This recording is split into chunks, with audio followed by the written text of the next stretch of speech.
Là, je vais vous présenter le livre Le métier de mourir de Jean-René van der Pletsen, publié chez Grasset. Alors, là, on a un livre touchant.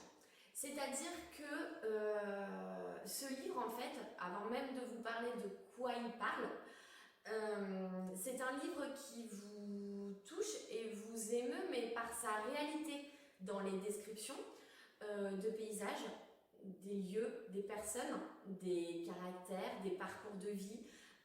On sent en fait du vécu.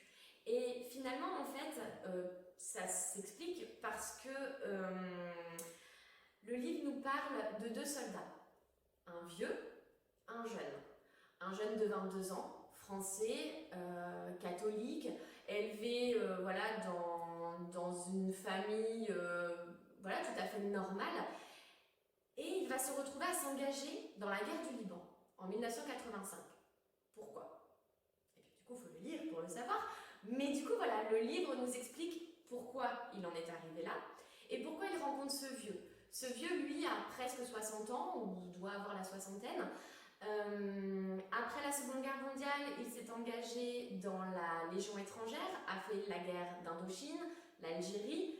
Il s'est engagé dans l'armée de Tsahal, donc d'Israël, et se retrouve lui aussi donc à ce checkpoint au Liban, Sud-Liban, et rencontre donc ce jeune.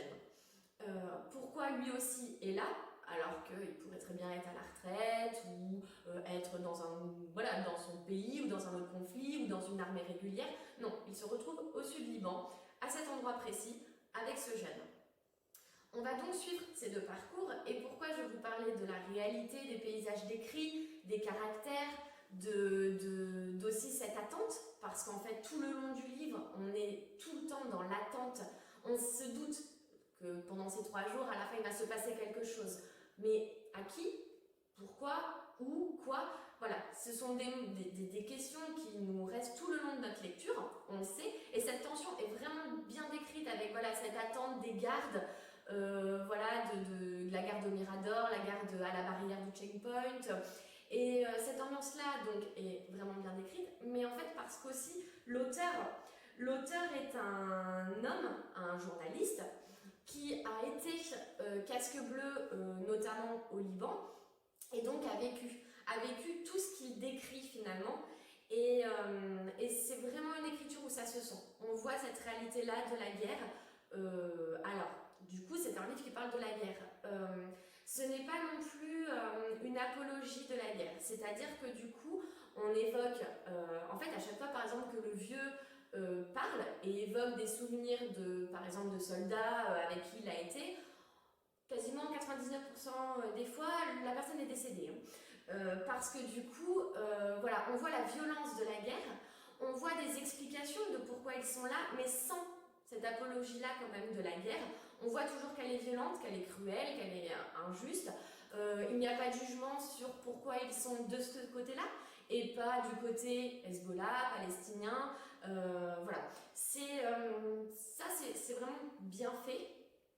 Et puis en fait, qu'on soit pour, contre, alors on n'est jamais pour une guerre, mais quoi qu'on pense de l'armée, quoi qu'on pense de venir dans d'autres pays aussi pour voilà, participer à des conflits qui ne sont pas forcément français, comme là par exemple au Liban, qu'on soit pour ou contre, en fait ce livre, moi je trouve, prend l'axe d'humaniser ces soldats.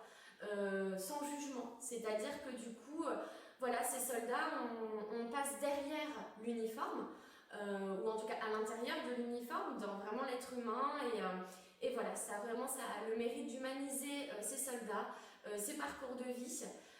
C'est encore un livre qui est écrit facilement, enfin très bien, c'est facile à lire, quand on commence on a envie de savoir la fin, avec toujours cette petite tension finalement, comme dans d'autres livres que l'on a présentés avant ou après, que nous présenterons, et du coup voilà, c'est un très bon livre, et qui émeut, et voilà.